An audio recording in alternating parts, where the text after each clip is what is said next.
హెబ్రీయులకు రాసిన పత్రిక 5వ సువార్తగా యేసయ్య పరలోకంలో చేస్తున్నటువంటి పరిచర్యను గూర్చి వివరిస్తుంది.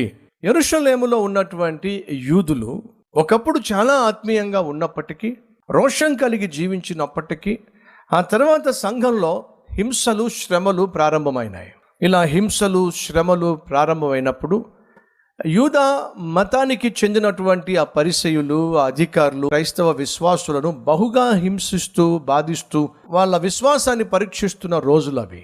అటువంటి సమయంలో ఈ యూదా మత విశ్వాసంలో నుంచి వచ్చినటువంటి విశ్వాసులు అనగా క్రైస్తవులు మన చుట్టూ ఉన్నటువంటి సమాజమే మనల్ని వ్యతిరేకించి హీనంగా చూస్తున్నారు, వెలివేసినట్టుగా చూస్తున్నారు. ఇదంతా మనకు అవసరమా? వాళ్ళతో పాటు మనం కూడా మళ్ళా ధర్మశాస్త్రము, మళ్ళా బలులు అర్పించటం, మరలా వెనక్కి వెళ్ళిపోతే బెటరేమో అనేటటువంటి పరిస్థితికి వాళ్ళు చేరుతున్నప్పుడు వాళ్ళను మరలా మంచి మార్గంలో నడిపించటానికి దయచేసి అర్థం చేసుకోండి.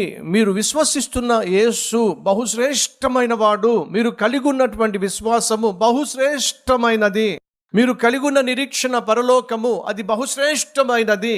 మీ కొరకు చిందించబడినటువంటి రక్తము బహుశ్రేష్టమైనది. దీని నుంచి మీ యొక్క కన్నులను దయచేసి పక్కకు వెళ్ళనివ్వకండి తెలియచేస్తూ రాసినటువంటి పత్రిక.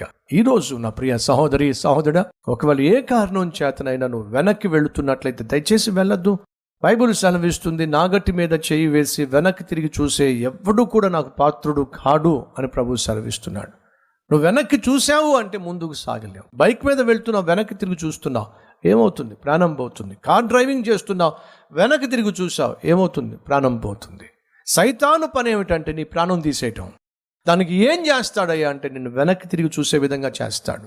వాడు మొదటి నుంచి దొంగ, దోచుకున్నవాడు, నరహంతకుడు. కాబట్టి దయచేసి వాడి శోధనలకు లొంగద్దు, వాడి శ్రమలకు లొంగద్దు. విశ్వాసమునకు కర్తయు దాన్ని కొనసాగించి యేసు వైపు చూస్తూ ముందుకు సాగు.